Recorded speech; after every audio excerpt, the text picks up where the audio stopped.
¿Qué tal? Buenas noches. Día 5 de febrero de 2019 hicimos una práctica en el laboratorio de taller de redes, en la clase de taller de redes de Jaime, en la cual vimos conceptos diferentes a los habituales. Es decir, conocimos qué era un UPS, conocimos sus funciones, para qué sirve, a los tipos de UPS, entre otras cosas. Realizamos un croquis acerca del circuito de nuestros hogares, es decir, todo el cableado y los lugares donde...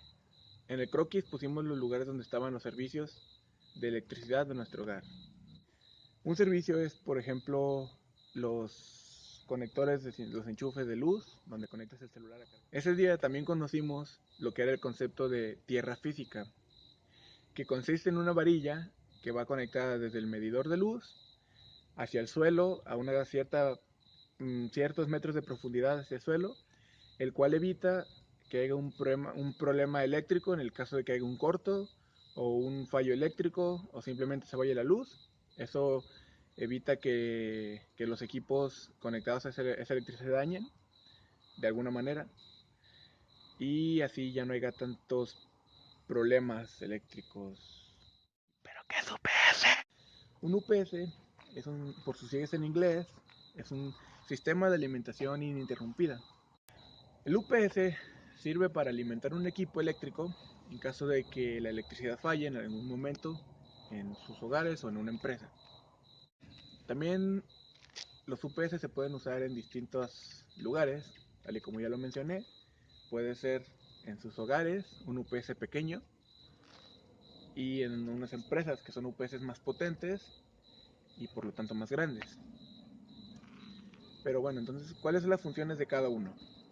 Bueno, para empezar, el chiquito es un UPS pequeño, obviamente. Las características específicas no las tengo, pero consiste en que da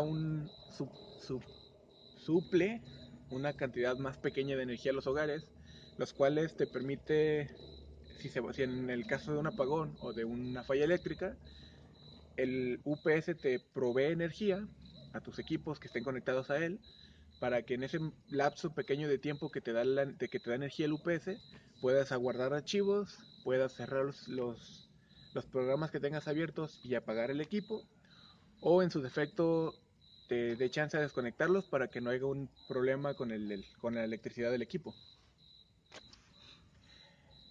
Y por otro lado, en las empresas te ayuda a que provee energía, pues básicamente a todos los equipos, alimenta como un tipo generador de electricidad, pero de una manera más ergonómica, se puede decir. Bueno, el UPS consiste de algunas partes, componentes que obviamente tiene que tener para que funcione bien, de los cuales el primero es el rectificador. Consiste en verificar la corriente alterna de entrada y provee energía continua o corriente continua para cargar una batería.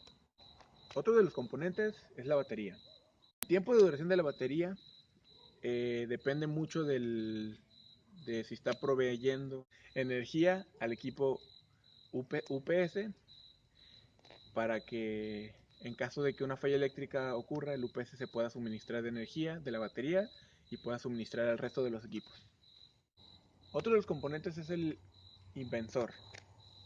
Este se encarga de convertir la energía continua y la convierte en una energía alterna, que es muy buena o es ideal para alimentar a los equipos que estén conectados a la salida del UPS.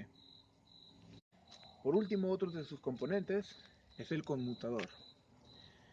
Este permite conectar la entrada y salida del UPS o la entrada y salida del inversor. Este componente también se le conoce como bypass.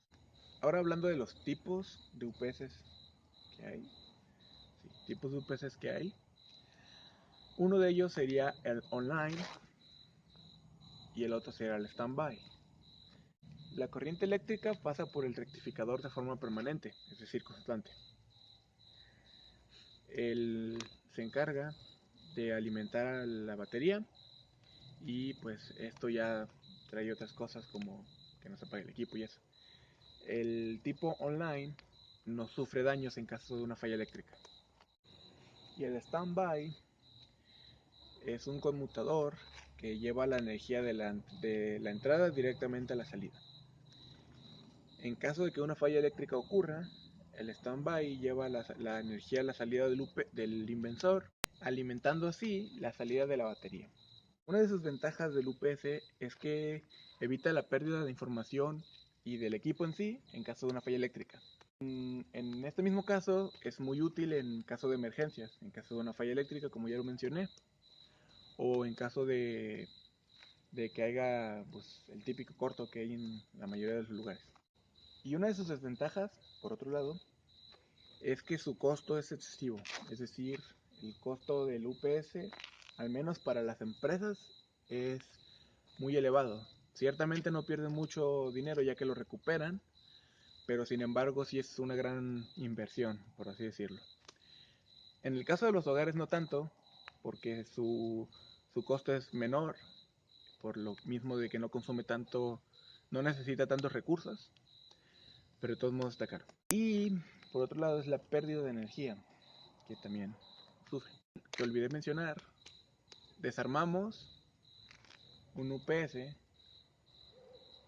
y un regulador de energía para conocer los componentes interiores del equipo, es decir, del equipo del UPS. Bueno, para concluir, ese día la práctica del día 5 de febrero fue buena. Sin embargo, no vimos los conceptos totales, es decir, no vimos todo lo que ya platiqué en este video. Más, sin embargo, me hizo conocer qué era el UPS, me hizo conocer las funciones del UPS. En conclusión, siento que pudimos haber conocido más conceptos, pero sin embargo la práctica en cuanto a desarmar el equipo nos llevó mucho tiempo. Entonces, por lo tanto, no fue suficiente el tiempo que tuvimos de clase. Más sin embargo, al salir de la clase, o sea, en mis tiempos libres, al investigar un poco más acerca de lo que era un UPS, pude encontrar información relacionada a esta y pude conocerlo mejor. En fin, eso ha sido todo por mi parte. Espero les haya gustado y pues muchas gracias.